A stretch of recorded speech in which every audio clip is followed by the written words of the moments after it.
নমস্কার বন্ধুরা, সিএসপি চ্যানেলের নতুন ব্লগে সবাইকে স্বাগত জানাই। আমরা আজকে দেখব বোর্ড ফিটিং কিভাবে করা হয় এবং কানেকশন।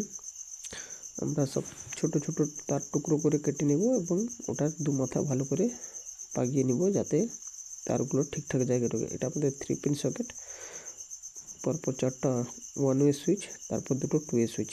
আমরা যে ঘরটা ফিটিং করছি এখন এটাতে ইনভার্টার কানেকশান আছে, তাই আমরা ইনভার্টার কানেকশান আর মেন কানেকশানও আলাদা আলাদাভাবে দিব।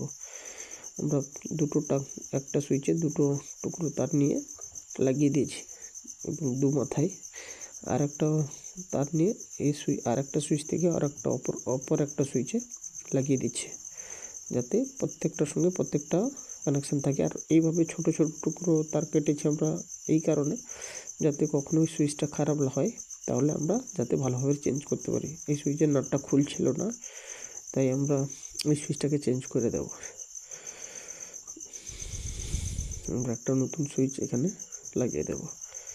আমরা নতুন সুইচ লাগিয়ে দিয়েছি, এই যে এবার খুলে আমরা এখানে দিয়ে দিলাম।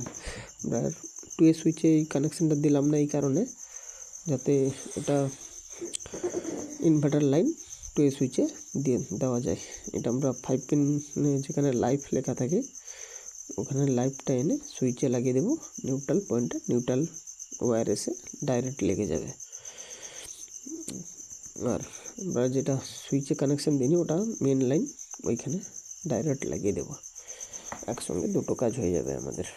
এবার আমরা এইভাবে সমস্ত বোর্ড ফিটিং করে রেখেছি, পরপর আমরা এটা কানেকশান করে নেব। এই যেটা আমরা 2 ওয়ে সুইচের জন্য একটা লাইন লাগিয়ে নিলাম। 2 ওয়ে সুইচ যখন লাগাবো এখানে লেগে যাবে। এই যে সমস্ত বোর্ড আমাদের ফিটিং হয়ে গেছে, পরপর আমরা লাগিয়ে সাজিয়ে নেব।